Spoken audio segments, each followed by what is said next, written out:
Hello everyone, क्या हाल चाल है आप सभी के। उम्मीद करते हैं सब अच्छे से होंगे। तो आप लोगों का कल इंग्लिश का एग्ज़ाम है ना। तो आज हम लोग इस वीडियो में आपके लिए बहुत ही इम्पोर्टेंट क्वेश्चन जो आपके एमसीक्यू आते हैं वो डिस्कस करने वाले हैं। ठीक है, क्योंकि 30 में से आपको कम से कम तो 28 लाना ही चाहिए। क्योंकि अगर आपको इंग्लिश में मार्क्स बढ़ाना है तो आपको 28 कंपलसरी है यहाँ पे लाना, है ना। 28 आ जाएगा आपको इधर से, तो फिर वहाँ पे लिटरेचर जो आपका लिखने वाला है उसमें भी मार्क्स आपका अच्छा आ जाता है। ठीक है, तो आपका जो भी बंटा ढार होता है वो आपका यही एमसीक्यू कर देता है।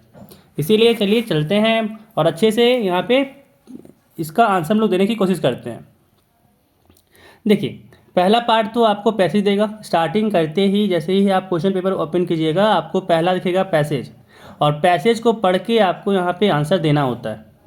ठीक है, तो देखिए पहले तो आप यहाँ पे पैसेज पढ़ लीजिएगा 2 मिनट के लिए पॉज करके। इसके बाद जो मैं आंसर यहाँ पे बता रहा हूँ उसके अकॉर्डिंग आप भी आंसर सोचिएगा कि सही आपका है या फिर नहीं है। ठीक है, पैसेज पढ़ना ये देखिए आप पढ़ लीजिएगा, क्योंकि पैसेज पढ़ेंगे फिर आज यहाँ पे टाइम लगेगा, है ना। तो इससे अच्छा कि भाई पहले हम आंसर ही दे दें। ठीक है, देखिए तो यहाँ पे पहला जो क्वेश्चन आपका है यहाँ पे इसके अकॉर्डिंग कि lack of punctuality affects men's life, है ना। तो इसका आंसर हो जाएगा बी, वेरियस वेज। ठीक है, पढ़िए एक बार आप पैरा जो भी आपका पैसेज दिया हुआ है पढ़िए, उसके बाद अपने से इस क्वेश्चन का आंसर ढूंढने की कोशिश कीजिए। इसके बाद जब आपको मिल जाए तो मिला के देखिए मेरे से कि हाँ सही था या फिर नहीं था। ठीक है, चलिए आगे सुनिए। Who gets recognition and social acceptance, तो दूसरा का आंसर हो जाएगा B, a person who is discipline. ठीक है, अगला सवाल कह रहा है यहाँ पे कि एडवांटेज ऑफ पंक्चुअलिटी इज, है ना। एडवांटेज ऑफ पंक्चुअलिटी इज, तो इसका आंसर हो जाएगा ए, इट मेक्स लाइफ डिसिप्लिन्ड। ठीक है, चलिए अगला सवाल देखिए। कह रहा है कि one word for take it easy attitude is, है ना। तो इसका आंसर हो जाएगा बी, लेज। अगला देखिए, कह रहा है punctuality is considered as a symbol of, है ना। तो जो पंक्चुअलिटी है उसको हम लोग यहाँ पे कह देंगे कि वर्ल्ड लीडर का वो सिंबल है ना। अब कह रहा है सिनोम्स फॉर गुडनेस इज, है ना। तो 6 का आपका आंसर हो जाएगा सी, वर्च्यू। चलिए अगला देखिए, एंटीनोम फॉर सक्सेस इज, है ना। सक्सेस का एंटीनोम यहाँ पे लिखने के लिए बोला जा रहा है, तो इसका आंसर हो जाएगा सी, फेल्योर, है ना। सक्सेस का उल्टा फेल्योर। अगला देखिए, कहा जा रहा है कि what bring glory and a bright future to the country. ठीक है, तो 8 का आंसर हो जाएगा आपका ए, पंक्चुअलिटी। पंक्चुअलिटी, ठीक है। अब देखिए 8 क्वेश्चन हो गया। अब यहाँ पे स्टार्ट होता है दूसरा क्वेश्चन टाइप का, है ना। यहाँ पे देखिए, तो यहाँ पे दिया हुआ है ग्रामर से कि the indirect speech of he said to me I am writing a letter, है ना। तो 9 का आंसर हो जाएगा आपका बी, कि he told me that he was writing a letter.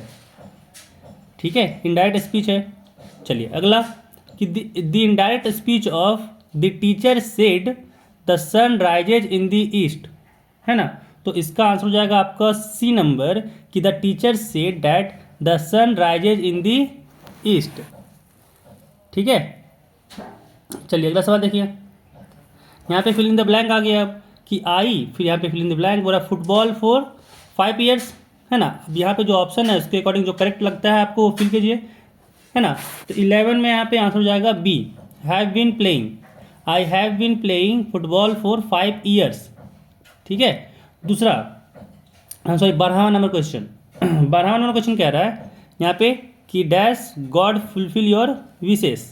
तो याद किया, इसका में होगा option A, may God fulfil your wishes.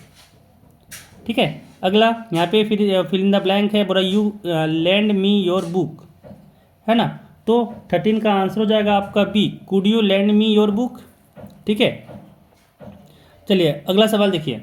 कह रहा है कि Manish is driving a car is an example of, तो पूछा जा रहा है कि ये कौन से टेंस का एग्जाम्पल है। ठीक है, तो 14 का ए हो जाएगा प्रेजेंट कंटिन्यूअस टेंस, है ना। बार बार ये बता रहे, ध्यान रखिएगा कि ये देखिए आईएनजी लगा हुआ है और आईएनजी हमेशा कंटिन्यूअस में लगा होता है। ठीक है, अब इसमें ध्यान दीजिए कि क्या लगा हुआ है इसके साथ, इज, वाज या फिर विल क्या लगा रहा है ना। तो इसके अकॉर्डिंग फिर यहाँ पे प्रेजेंट, पास्ट या फिर फ्यूचर लग जाएगा, है ना। अब देखिए यहाँ पे इज लगा हुआ है, इसी कारण से प्रेजेंट हो गया। ठीक है, चलिए अब अगला सवाल देखिए। अगला सवाल कह रहा है कि ही, है ना, फिर खाली जगह दिया हुआ है, बोला the place a few month back, है ना। तो 15 का आपका आंसर हो जाएगा C, visited. He visited the place a few month back. ठीक है, चलिए अगला सवाल देखिए 16। कह रहा है यहाँ पे कि change into negative sentence he is poor, है ना। ही इज पुअर को निगेटिव सेंटेंस में चेंज करना है, तो क्या मतलब हुआ ही इज पुअर का, कि वह गरीब है ना। तो उसको निगेटिव में अगर बोलना है तो क्या कहेंगे, ही इज नॉट रिच। ठीक है ना, ए नंबर हो जाएगा, ही इज नॉट रिच, कि वह अमीर नहीं है ना। चलिए 16 पे कंप्लीट। अब अगला, आगे फिर एक पैसेज दिया हुआ है ना। फिर पैसेज को पढ़ना है और इसके अकॉर्डिंग फिर यहाँ पे आंसर देना है। ठीक है, चल देते हैं फिर। कह रहा है यहाँ पे कि who is he in the first line. ठीक है, तो इसका आंसर हो जाएगा आपका सी, यंग सिगुल, है ना। चलिए अगला कह रहा है कि this extract has been written by, तो 18 का आपका आंसर हो जाएगा डी, लियम ओ फ्लैटी। अगला सवाल कि what was the word threatening mean here, है ना। तो इसका सी हो जाएगा, थ्रेटनिंग। ठीक है, चलिए अगला देखिए। आई कह रहा है कि choose the correct option and answer the following question, है ना। अब यहाँ पे आपका बुक का क्वेश्चन ये मिला आपको। क्या कह रहा है, what did the author look like, है ना। तो 20 का आंसर हो जाएगा आपका ए, स्मॉल ड्रैगन। ठीक है, स्मॉल ड्रैगन। 21 कि what is a country greatest people, greatest wealth, तो इट्स पीपल होगा, है ना। कंट्री का जो सबसे बड़ा धन होता है वो वहाँ के लोग होते हैं। अब यहाँ पे कह रहा है कि what was Gautam Buddha's early name, है ना। तो उसका नाम सिद्धार्थ था, याद रखिएगा, ऑप्शन डी हो जाएगा सिद्धार्थ। चलिए अगला देखिए कि एक चीज़ और ध्यान दीजिएगा, यहाँ पे देखिए सिद्धार्थ याद रखिएगा, देखिए उसी से मिलकर जुलता नाम दिया है, सिद्धा, सिद्धार्थ, सिद्धा, ऐसे समझ में आ रहा है।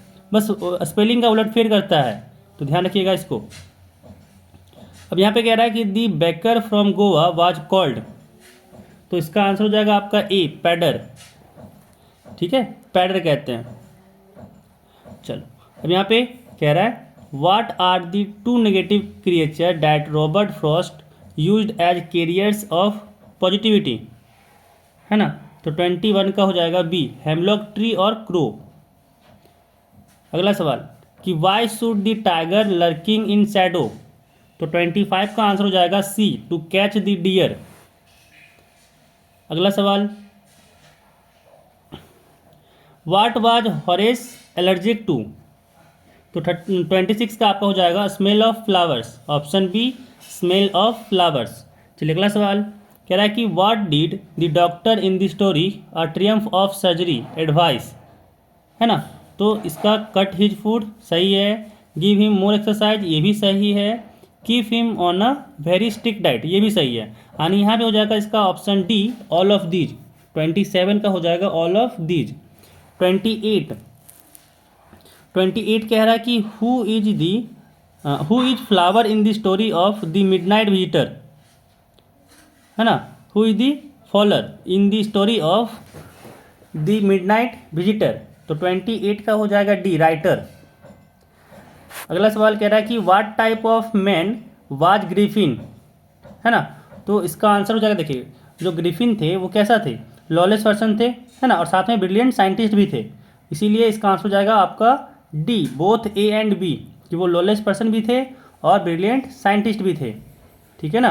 चलिए अगला सवाल कि what did Ramlal demand as dowry, है ना, कि भाई वो रामलाल जो था वो डॉरी में डिमांड क्या किया था, तो इसका आंसर हो जाएगा ए, मनी, है ना। वो पैसे का डिमांड किया था 5000। ठीक है, कभी कभी पूछ भी देता है कितना पैसे का डिमांड रामलाल किया था, ठीक है, भूरी के फैमिली से, तो वो हो जाएगा आपका 5000 रुपये। ठीक है, तो यहाँ पे हम लोग 30 क्वेश्चन डिस्कस किए। देखिए यहाँ पे भी ये जो क्वेश्चन आपका है वो आया हुआ क्वेश्चन है, ठीक है ना, ये भी क्वेश्चन आया हुआ क्वेश्चन है। तो ऐसे क्वेश्चन आपको पूछा गया है एग्जाम में, ठीक है ना। और क्वेश्चन तो इसमें ध्यान रखिएगा कि भाई आपका जो कहानी है वो कंप्लीट रहना चाहिए पढ़ के, ताकि कहीं से भी क्वेश्चन पूछे आपको कहानी में, आपको वहाँ पे लिख देना है आंसर, है ना। क्योंकि देखिए इसमें तो आपको पूरा कहानी लिखना नहीं है, आपको अगर कहानी याद रहेगा आपको बस यहाँ पे ऑप्शन को टिक मारना है ना। इसीलिए एक बार कहानी ज़रूर पढ़ लीजिएगा। चलिए ठीक है, तो इस कहानी इस वीडियो में बस इतना ही। अपना ख्याल रखिएगा और अच्छे से एग्ज़ाम दीजिएगा। All the best.